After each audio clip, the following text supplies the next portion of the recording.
Americans are falling behind on bills, especially when it comes to credit card payments. It seems particularly true for Generation Z. New research shows roughly 1 in 7 Gen Z credit card borrowers have maxed out their credit line, and that's having a real consequence.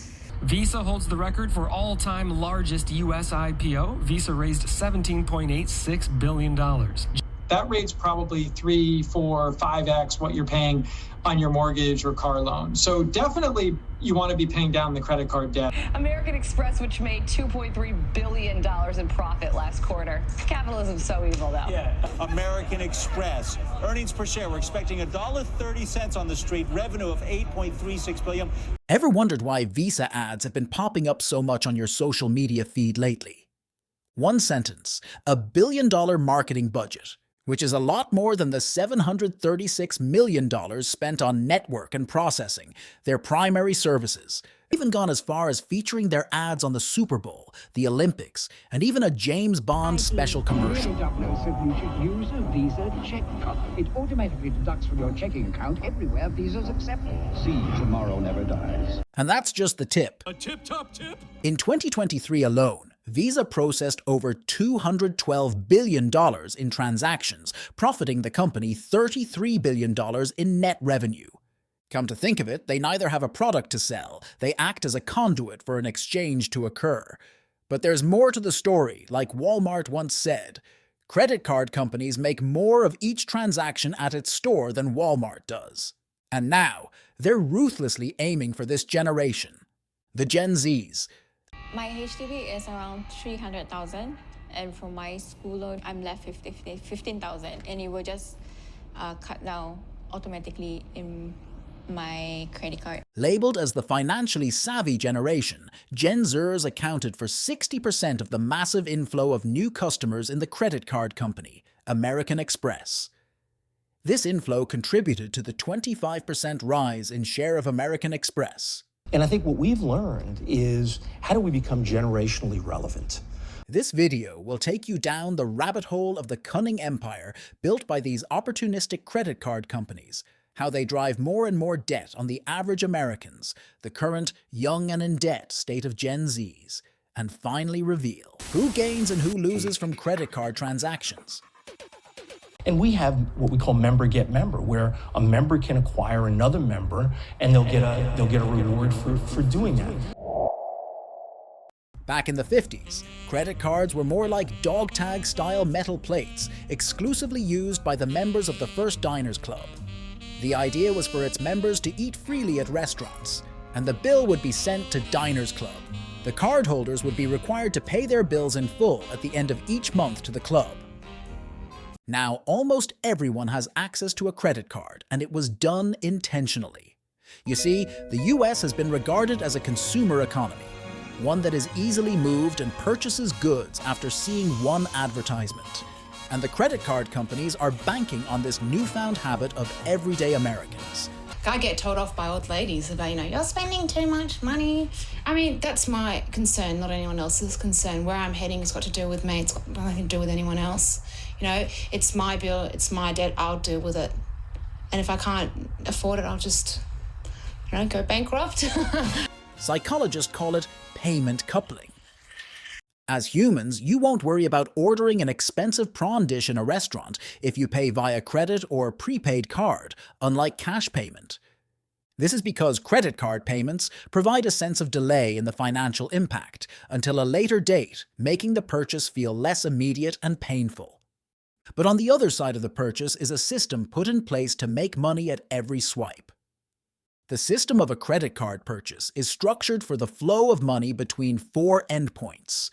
When you swipe your credit card to initiate a transaction, an authorization request is sent to the card network, which then checks the cardholder's account for sufficient credit, fraud, and other criteria.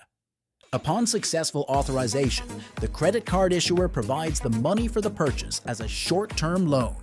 The issuer could be Bank of America, JP Morgan, or Citibank. The issuer then sends an authorization response back through the card network to the acquirer. The credit card network could be Visa, American Express, or MasterCard. It provides the network to clear a transaction between both sides of a transaction. The acquirer, on the other hand, interacts with the network on behalf of the merchant and takes care of the technological requirements to approve or decline a transaction. Now, how exactly does Visa, as a central credit card network, profit from the structure? Following the structure of the money flow during a transaction, credit card profitability can be decomposed into three main sources: the transaction function, the credit function, and miscellaneous fees.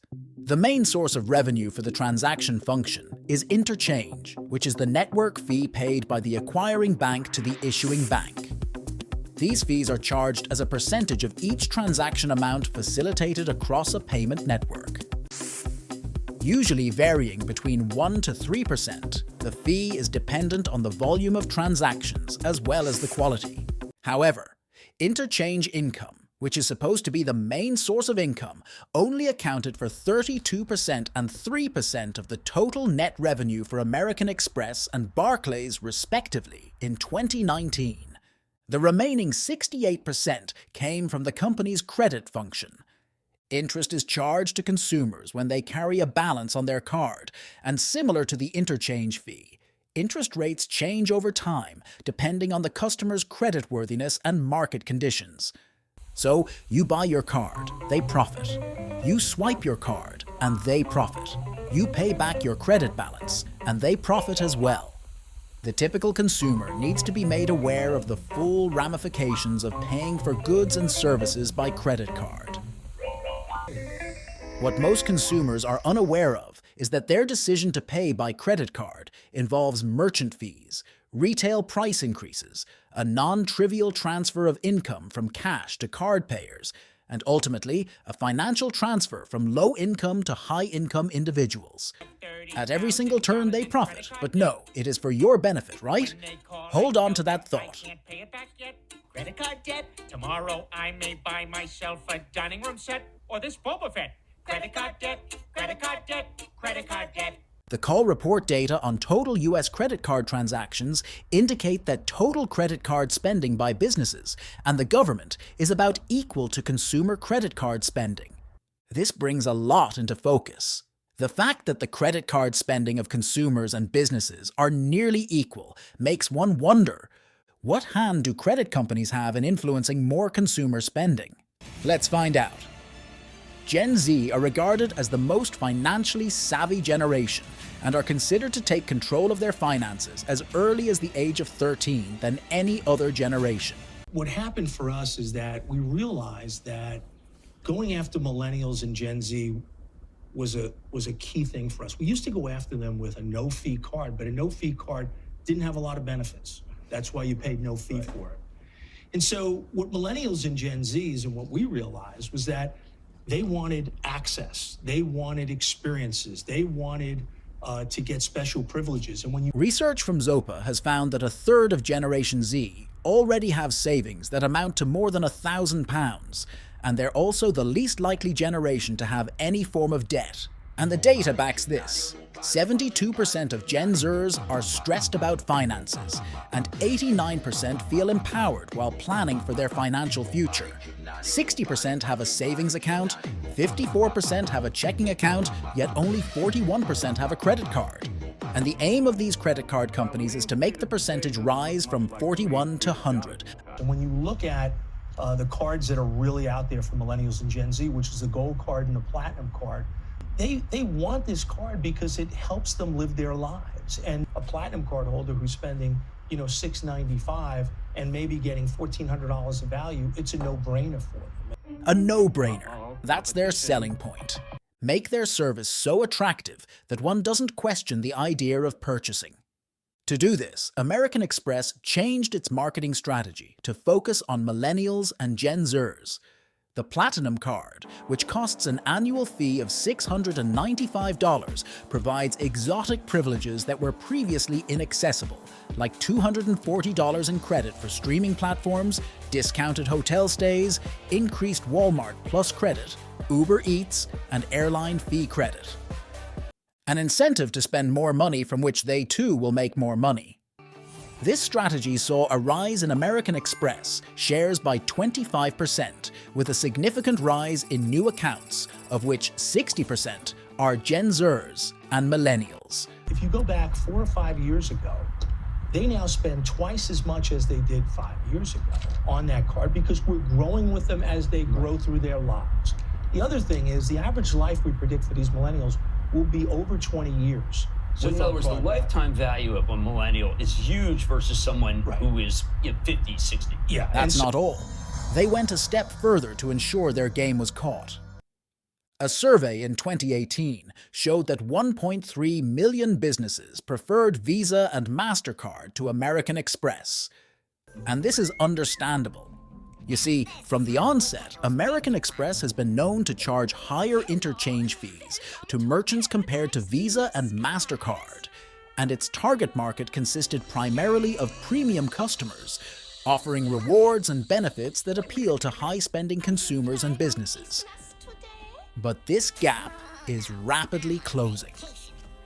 American Express started training its internal salespeople to sign up new merchants in 2016, and by 2017, it had signed up over 3 million business locations.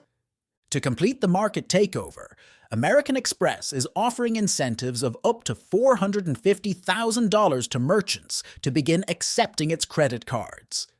These incentives include a $20,000 sign-up bonus to the merchant, which the sales rep can authorize, while the regional vice presidents can authorize as much as $100,000. With regards to the incentives, a spokesperson for American Express said, "The purpose of these sign-on incentives was to defray setup costs, a common industry practice for payment enablement. Overall, our 5-year strategy is working, and we expect to reach virtual parity in the US by the end of the year." Now I pose this question to you. Do you still think the credit card industry is in your best interest? No, don't answer yet. There's one more thing you need to know. It's very seamless, convenient, and very easy to use. And I do need an eyebrow pencil, so let me show you. I enter the app, and I search out the makeup shop that I want to find my brow definer, and I click checkout, and automatically Otomi splits my payments. Buy now, pay later is a relatively recent strategy to get consumers to spend more. Ago, using Otomi, my makeup products, this perfume, hydrating spray, cleanser, mask. I've been using it, Buy Now Pay Later, since 2 years ago. My favorite thing about Buy Now Pay Later is that I don't have to pay in one go during the month itself, so I can really split my costs. Whereas credit card payments is a monthly payment, and if you miss the payment, it would incur charges. And that's the upgraded selling point of Buy Now Pay Later to credit card. For credit cards, it is. Why worry about today's cost when you can push it to a later date? For BNPL, it is. Why worry about the price when you'll only pay a fraction today? And it keeps getting better. Or does it? So, Buy Now Pay Later does nothing to the principle. The challenge is that there are other hidden costs that many people might not be aware of. Suppose you might not be able to make the payment for an unfortunate incident like losing your job or some other medical expenses that might come in. That might actually have an impact on the penalties that you have to pay in. That penalties act as sort of a pseudo interest in some sense. So even though you think it's interest-free over a period of time, that might be one of the things you have to worry about. The result of these infrastructures set up to profit from the average consumers and keep them in debt is a complete transformation of a financial savvy generation to a young and in-debt generation. So we did a survey back in 2021. We found out that many of the young adults from 18 to 30-year-olds actually have unsustainable levels of debt. That's more than a monthly income, so between 1 and 6 month income. Having levels of debt which is high early on in their life might get them into a habit of taking more debt.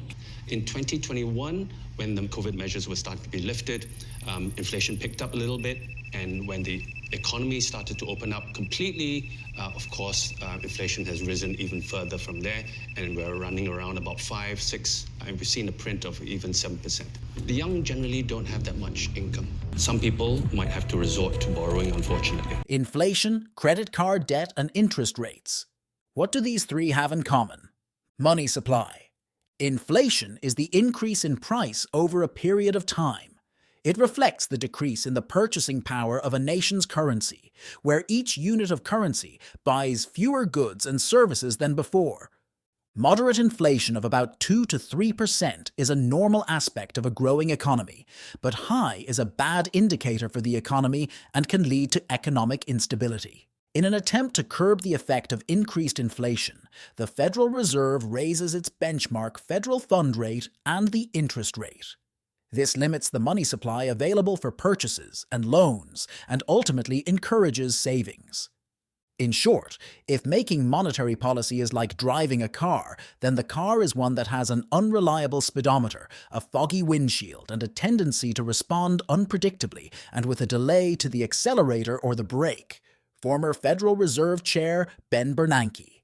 Now, how does this affect your credit card payments? In Colorado, Keelan Thomas and her husband are on a mission to keep spending down and pay off the last of the $15,000 in credit card debt they ran up after getting married.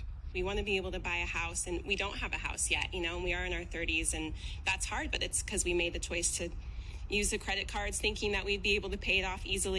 According to a Federal Reserve Bank of New York report, the total consumer credit card debt rose 13% from the second quarter of 2021 to Q2 2022.